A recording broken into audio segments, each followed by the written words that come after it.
أعوذ بالله من الشيطان الرجيم.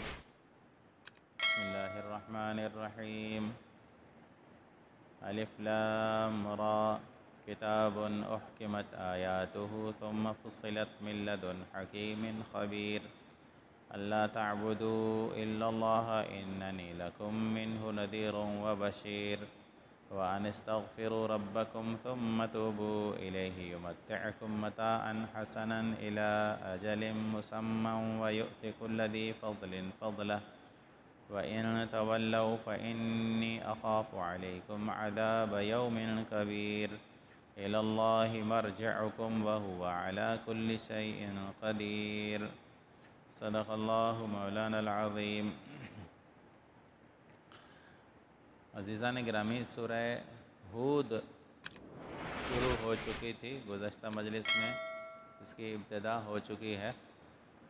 آج ابتدائی اس کی پہلی آیت جس کے کچھ مضامین بیان ہو چکے تھے اس کو بھی تلاوت کیا گیا ہے، اور اس کے بعد 2 آیتیں اور بھی تلاوت کی گئی ہیں. اللہ تعالیٰ نے سورہ ہود کی پہلی آیت میں، یہ سورت مکی ہے، پہلے یہ ذہن میں رکھیں کہ یہ مکہ مکرمہ میں نازل ہوئی ہے، اور مکہ مکرمہ میں جتنی بھی سورتیں نازل ہوئی ہیں ان میں بنیادی 2 چیزوں کا بیان ملتا ہے، رسالت کا اور توحید کا. اللہ تعالیٰ کی وحدانیت کو تسلیم کرنا اور انبیاء کرام کی رسالت کو تسلیم کرنا، یہ 2 بنیادی اہم جز مکی صورتوں کے ہوتے ہیں. اب یہاں اس صورت کے شروع میں سب سے پہلے تو قرآن مجید کی خصوصیات کو بیان کیا گیا ہے. سب سے پہلا لفظ جو ہے وہ ہے کتاب احکمت آیاتہ. الف لام را، ان کے مفہوم کو سمجھنے کی کوئی ضرورت نہیں ہے، اور نہ ہی اس کو بیان کیا گیا ہے امت کے لیے. یہ اللہ اور اس کے پیغمبر کے درمیان کا راز ہے، ہم اسے نہیں سمجھ سکتے. اس کے بعد جو سب سے پہلا لفظ ہے جو سورہ بقرہ کے ابتدا میں آیا تھا، ذالک الکتاب لا ریب فیہ، وہی لفظ یہاں پر ہے. لیکن وہاں کے لفظ اور یہاں کے لفظ میں تھوڑا سا فرق ہے. اس لفظ میں قرآن پاک کی کچھ ایسی خصوصیات بیان کی گئی ہیں جن کو بیان کرنے کے لیے مفسرین حضرات نے بہت بڑا زور لگانے کے بعد آخر میں یہی کہا ہے کہ ہم قرآن مجید کے حکمتوں کو، قرآن مجید کے اجتماعیت کو، قرآن مجید کے قانون کی کتاب ہونے کے باوجود قیامت تک کے چلنے والے اصولوں پر شامل ہونے کی وجہ سے ہم اس کو سمجھنے کا حق نہیں ادا کر سکتے. ہم نہیں سمجھ سکتے قرآن مجید کی خصوصیات کیا ہیں. یہاں 2 چیزیں بیان کی گئی ہیں، احکمت آیاتہ ثم فصلت من لدن حکیم خبیر. میرا دل تو بہت چاہتا تھا کہ میں اسی آیت پر آپ کو کئی ہفتے تک چلاؤں، کیونکہ جو مضمون ہے نا وہ بڑا اہم اور عالی شان مضمون ہے. بہت سارے اشکالات، بہت سارے شبہات، بہت سارے ایسے مواقع، بہت ساری ایسی چیزیں جن کو ہمارے عام لوگ نہ سمجھنے کی وجہ سے بے راہ روی میں پڑے ہوئے ہیں، شرک اور کفر میں پڑے ہوئے ہیں، بد عقیدگی میں پڑے ہوئے ہیں، عقیدہ بگڑ گیا ہے.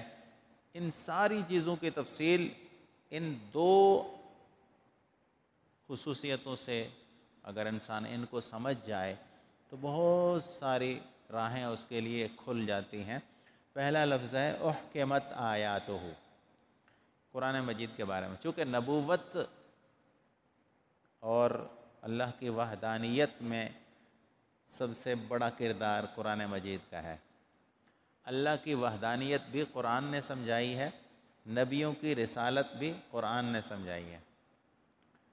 اللہ کی وحدانیت کو انسانی عقل تسلیم تو کر لیتا ہے، عقل مانتی ہے کہ اللہ خالق کائنات، رب کائنات ایک ہونا چاہیے. یہ انسان کے عقل میں بات آتی ہے، سمجھنے کی ہے کہ اگر بہت ہوتے تو ایک ملک میں 2 فرمان رواؤں کی فرمان روائی جب نہیں چل سکتی تو اتنے بڑے عالم میں اتنے بڑے جہان میں دو یا اس سے زیادہ کہ خدا مالک رب کیسے ہو سکتے ہیں؟ ایک کا آرڈر دوسرا نہ مانے، دوسرے کا آرڈر پہلے والا نہ مانے، تو اختلاف تو ہو سکتا ہے۔ جب اختلاف ہوگا اور ہر ایک اپنے فیصلے پر عمل کرنا چاہے گا تو کس کا عام فیصلہ غالب آئے گا؟ جس کا فیصلہ غالب آئے گا، جو اپنا فیصلہ منوا لے گا دوسرے سے، وہی خدا ہے۔ جو نہیں منوا سکتا وہ خدا نہیں ہو سکتا۔ یہ تو انسانی عقل مانتی ہے۔ یہ الگ بات ہے کہ ہم میں سے بہت سارے ایسے لوگ بھی دنیا میں موجود ہیں جو اللہ کے علاوہ اللہ کے قانون میں تبدیلی کرنے کے لیے انسانوں کو اس میں شریک بناتے ہیں۔ کہتے ہیں اللہ تعالیٰ نے تو ایک بندے کو مار دیا تھا، لیکن فلان پیر نے، فلان بزرگ نے اللہ سے جا کر اس کی زندگی دوبارہ واپس مانگ لی۔ اللہ سے کہا کہ اللہ میری نہیں مانے گا تو کسی کی کیا مانے گا، میری نہیں مانے گا تو میں ولایت کا تاج اٹھا کر پھینک دوں گا، اس لیے اس بندے کو اللہ تو دوبارہ زندہ کر دے۔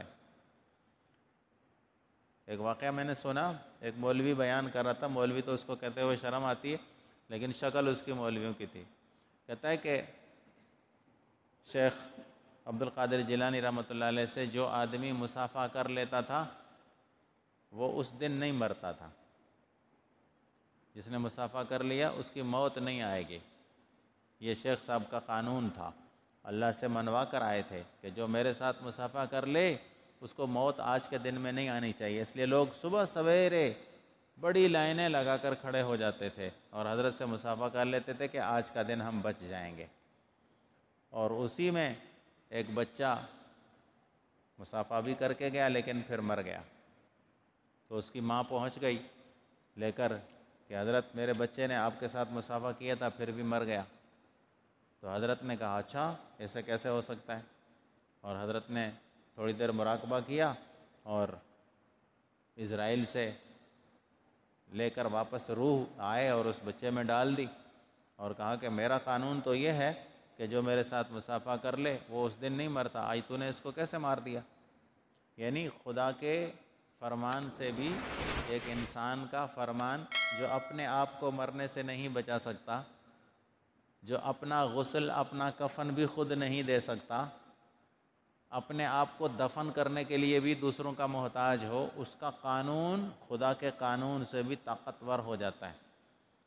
یہ ایک کہانی بنا کر ہمارے ذہن پر ڈاکہ ڈالا جاتا ہے، ہمارے عقیدے پر ڈاکہ ڈالا جاتا ہے کہ بھئی ایسے بھی لوگ دنیا میں طاقتور آئے۔ اللہ تعالیٰ کا قانون جب بن جاتا ہے تو وَلَن تَجِدَ لِسُنَّتِ اللَّهِ تَبْدِيلًا، اللہ کا قانون اور اللہ کا طریقہ کار کوئی اس میں رخنہ نہیں ڈال سکتا۔ اللہ کے نبی آخری پیغمبر صلی اللہ علیہ وسلم کی اپنی زندگی میں اپنی ان کی بیٹیاں فوت ہوئیں، اپنے نواسے فوت ہوئے۔ اللہ کے نبی نے کبھی سر اٹھا کر آسمان کی طرف دیکھ کر یہ نہیں فرمایا کہ اللہ میری زندگی میں تو ان کو موت نہ دیتا۔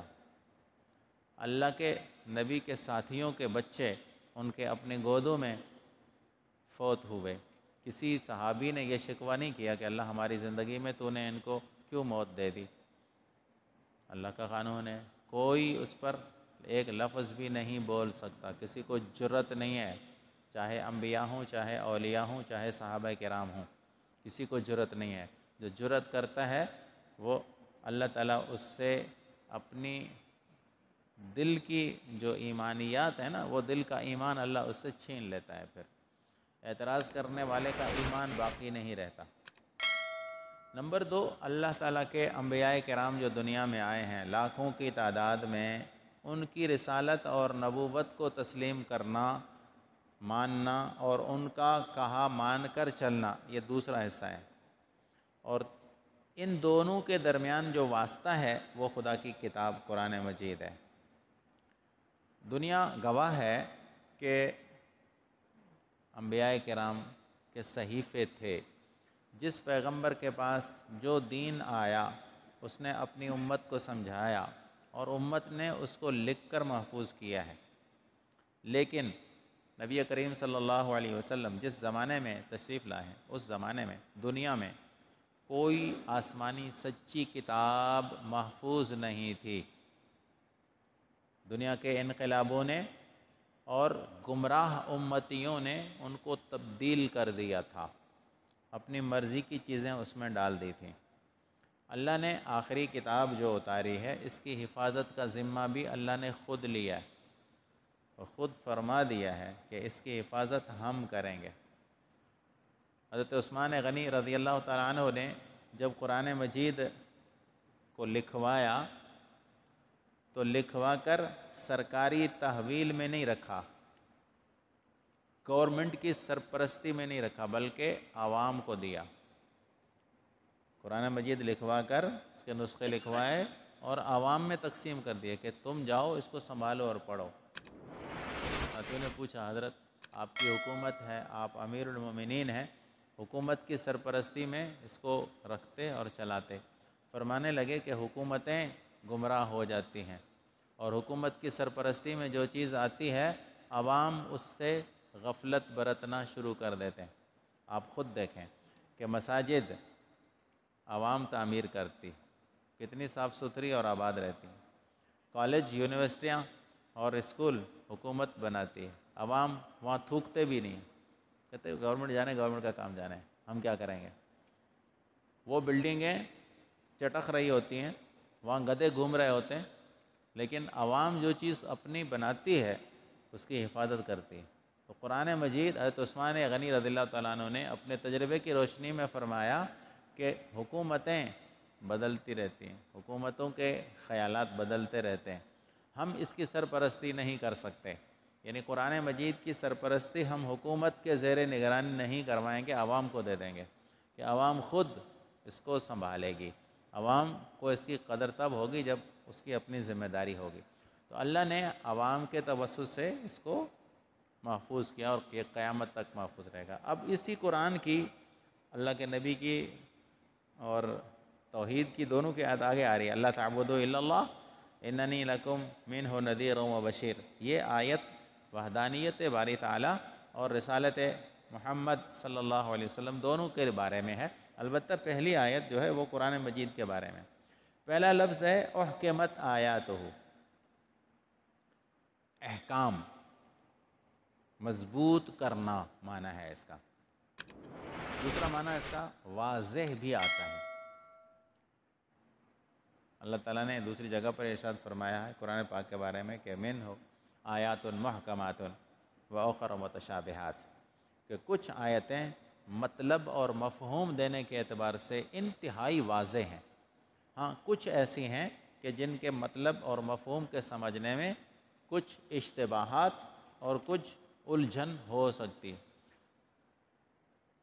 مسلمانوں کو حکم یہ دیا گیا ہے کہ وہ آیتیں جو اپنا معنی واضح دے رہی ہیں انہی کے پیچھے چلیں، جو آیات واضح معنی نہیں دے رہے وہ علماء کے حوالے کریں۔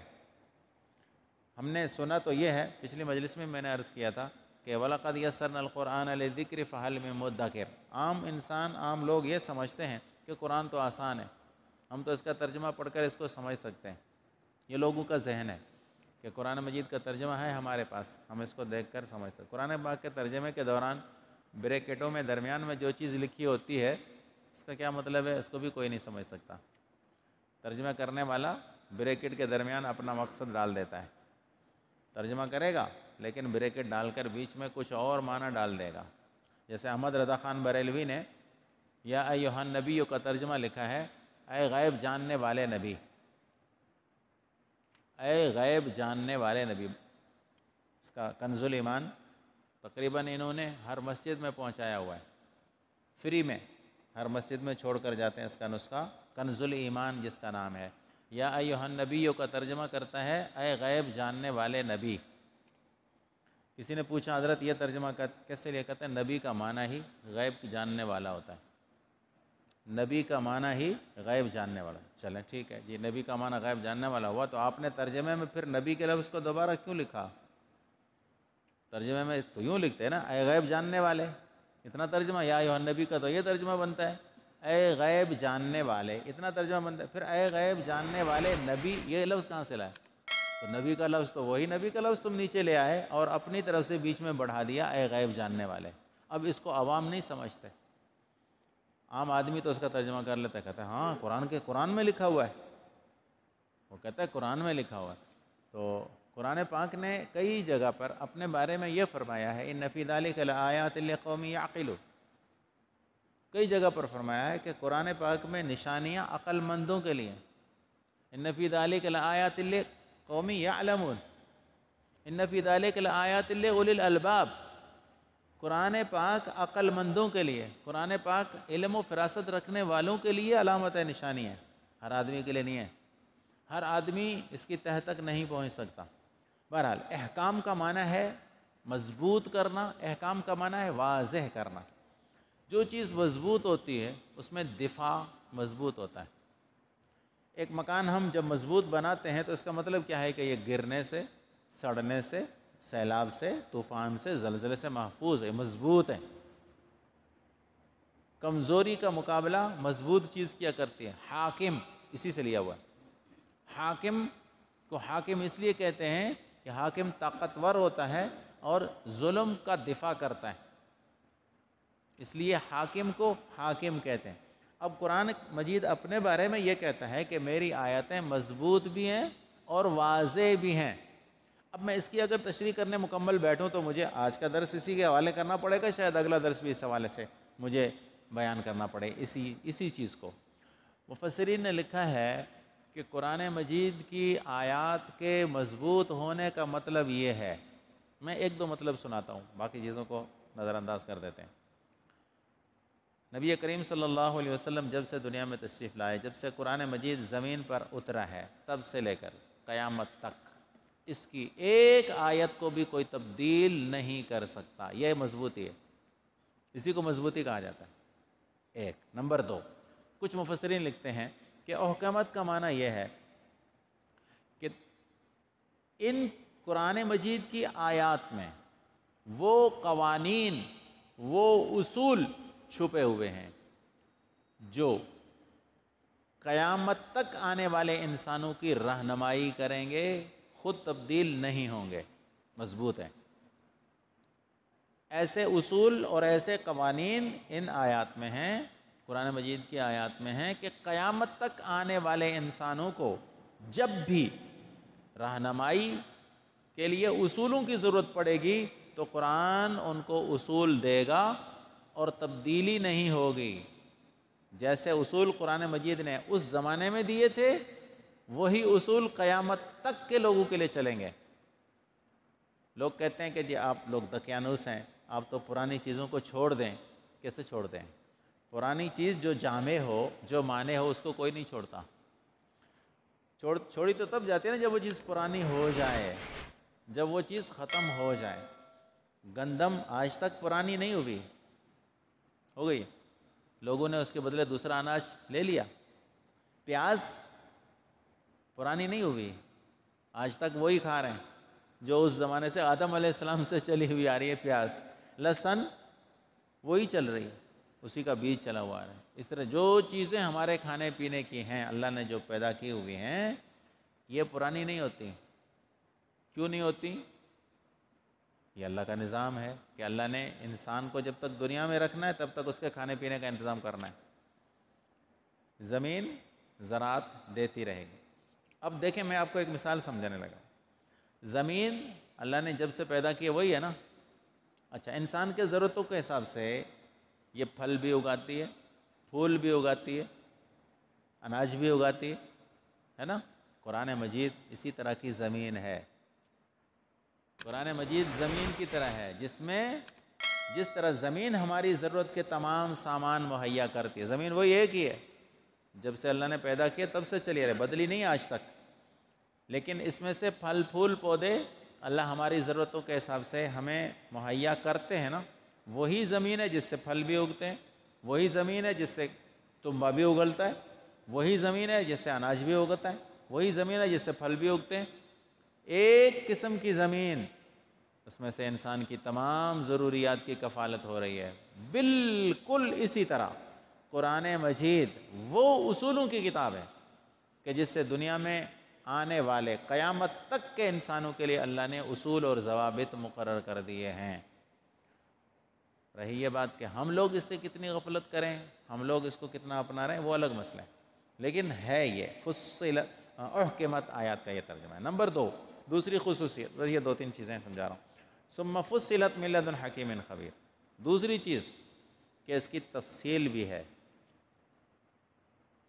اللہ فرماتے ہیں کہ ہم نے اس کی تفصیل بھی کی ہے، اور پھر فرمایا ہم نے اپنی طرف سے تفصیل کی ہے.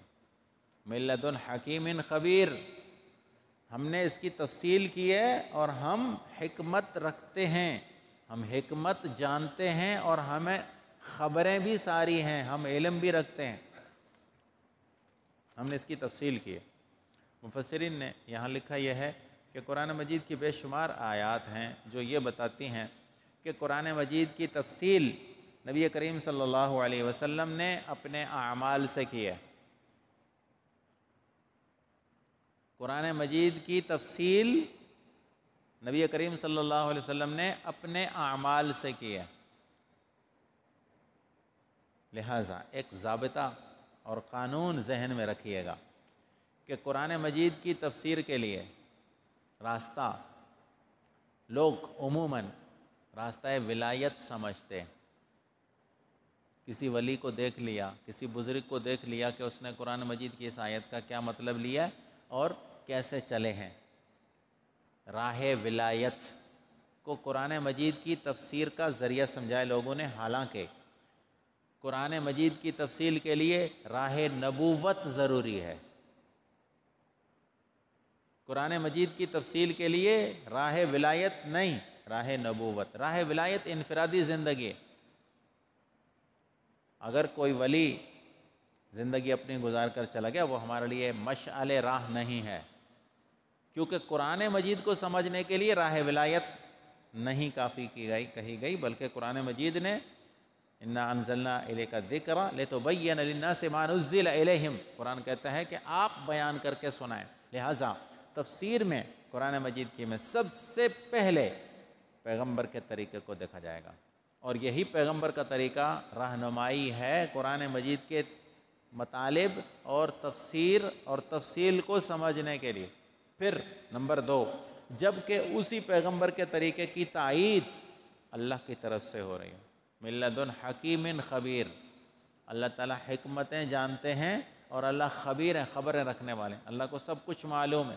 اس کی طرف سے جب تفصیل بیان ہو جائے، نبی کریم صلی اللہ علیہ وسلم نے اپنی زندگی جتنی بھی گزاری ہے، جس طرح کے بھی آپ صلی اللہ علیہ وسلم عبادات طاعات وغیرہ میں جتنا بھی طریقہ آپ کا تھا، وہ سب جبرائیل امین کے اشارے سے تھا. نبی کریم صلی اللہ علیہ وسلم کو جبرائیل امین آ کر بتاتے کہ آپ نے یوں کرنا ہے، اور آپ صلی اللہ علیہ وسلم نے اسی کے مطابق زندگی گزاری. یہ تفصیل قرآن کی اللہ تعالیٰ کی مدد کے ساتھ، اللہ کی رہنمائی کے ساتھ نبی کریم صلی اللہ علیہ وسلم کو عطا ہوئی ہے. تو قرآن کہتا ہے کہ اس کی تفصیل ہم نے کی ہے، اور یہ تفصیل آئی بھی اللہ کی طرف سے ہے. اور وہ تفصیل ہے کیا؟ وہ ہے راہ نبوت. یہ یاد رکھیے گا، راہ نبوت کے بغیر قرآن مجید کی کوئی تفسیر معتبر نہیں ہے. اس لیے اگر نبی کریم صلی اللہ علیہ وسلم کی کوئی ایسی حدیث جو ہمیں نظر آئے اور عام طور پہ ہمیں یہ سمجھ میں آئے کہ جی قرآن تو کچھ اور کہہ رہا ہے، تو یوں سمجھیں کہ آپ کے ذہن میں کوئی فطور ہے. قرآن مجید کی اس آیت میں اور نبی کریم صلی اللہ علیہ وسلم کے فرمان یا نبی کریم صلی اللہ علیہ وسلم کے عمل میں ٹکراؤ ہو نہیں سکتا، ہو نہیں سکتا. آپ نے سنا ہوگا بہت سارے لوگوں کہ جی یہ حدیث تو قرآن کے مخالف ہے، ہم نہیں مانتے. بہت سارے لوگوں سے سنا ہوگا کہ یہ حدیث ہمیں قرآن کے خلاف، قرآن تو یوں کہہ رہا ہے. بھائی قرآن نہیں کہہ رہا، آپ کی سمجھ کہہ رہی ہے، آپ سمجھے نہیں ہیں. یہ اصول ذہن میں رکھیے ہمیشہ کہ نبی کا فرمان امت کے پاس اسی طرح محفوظ ہے جیسے قرآن محفوظ ہے. اللہ کے نبی کا فرمان امت نے اپنے کندھوں پر اٹھا کر محفوظ کیا، آج تک محفوظ ہے. حدیثوں کے اندر کوئی ٹکراؤ نہیں.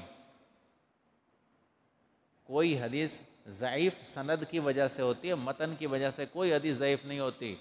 یہ بھی یاد رکھیں. ہم لوگ تو اس چیز کو سمجھتے ہی نہیں ہیں. کہتے ہیں جی ہم تو صرف بخاری شریف کی حدیث کو مانیں گے، ہے نا. کچھ لوگ کہتے ہیں ہم جی صرف بخاری کی حدیث کو مانیں گے. کیا بخاری نبی کریم صلی اللہ علیہ وسلم دے کر گئے تھے امت کو؟ حضور نے بخاری لکھ کر دی تھی کہ پکڑو اس کو اور اسی کی حدیث لینا اور کوئی نہیں لینا؟ کہاں سے لائے یہ بات آئی کہاں سے؟ یہ فتنہ کہ جی میں تو بخاری کی حدیث مانتا ہوں باقی نہیں مانتا. تو بخاری حضور نے لکھ کر دی تھی؟ کوئی بخاری تمہیں حضور نے دی ہے کیا؟ مسلم شریف تمہیں حضور نے دی ہے کیا؟ ارے بھائی، یہ محدثین کے آپس میں طبقے ہیں. آئین بنتا ہے، پھر قانون بنتا ہے. آئین الگ چیز ہے، اس کی تشریح میں قانون ہوتا ہے. اب قرآن مجید آئین ہے اور نبی کریم صلی اللہ علیہ وسلم کے احادیث قانون ہیں. اس کے پیچھے فقہائے کرام نے اس کی دستاویز بنائے ہیں. یہ تینوں طبقے، مفسرین، محدثین اور فقہا، ایک ہی طبقہ ہے امت کا. ان کو آپس میں ٹکرانا کسی مسلمان کا کام نہیں ہے. خواہ مخواہ ان کو ٹکرا کہ جی فلان یہ کہہ رہا ہے، فلان یہ کہہ رہا ہے، فلان حدیث میں یہ، فلان حدیث میں، ایسی کوئی بات نہیں ہے. یہ خواہ مخواہ کا افتراق اور اختلاف پھیلایا جاتا ہے لوگوں کے ذہنوں کو خراب کرنے کے لیے. کوئی حدیث پاک قرآن مجید کے خلاف نہیں ہے. ہاں، ہماری سمجھ کچھ اور کہے، یہ الگ مسئلہ ہے. ہم سمجھ بیٹھے کہ جی یہ مطلب ہے، میری سمجھ یہ کہہ رہی ہے، اس لیے حدیث مجھے ٹکراتی ہوئی نظر آ رہی ہے. بہرحال اللہ کے نبی پاک صلی اللہ علیہ وسلم نے اللہ کے احکام کے مطابق زندگی گزاری ہے، اور قرآن مجید کی تفصیل نبی کریم صلی اللہ علیہ وسلم کے طریقوں میں ہی ملے گی. قرآن مجید کو سمجھنے کے لیے راستہ نبوت کا ہے، ولایت کا راستہ نہیں ہے. لہٰذا کسی ولی کی زندگی کو دیکھ کر قرآن مجید کی تفسیر متعین نہیں کی جا سکتی. باتیں تھوڑی علمی ہیں، آپ لوگوں کو اگر ذوق کے مطابق نہ لگیں تو الگ معاملہ ہے، لیکن کچھ ضابطے اور کچھ قانون انشاءاللہ آپ کے سمجھ میں آ گئے ہوں گے. اللہ تعالیٰ ہماری رہنمائی فرمائے. اللہ تعالیٰ ہمیں صحیح طرح سے قرآن مجید کو سمجھ کر عمل کرنے کی توفیق عطا فرمائے.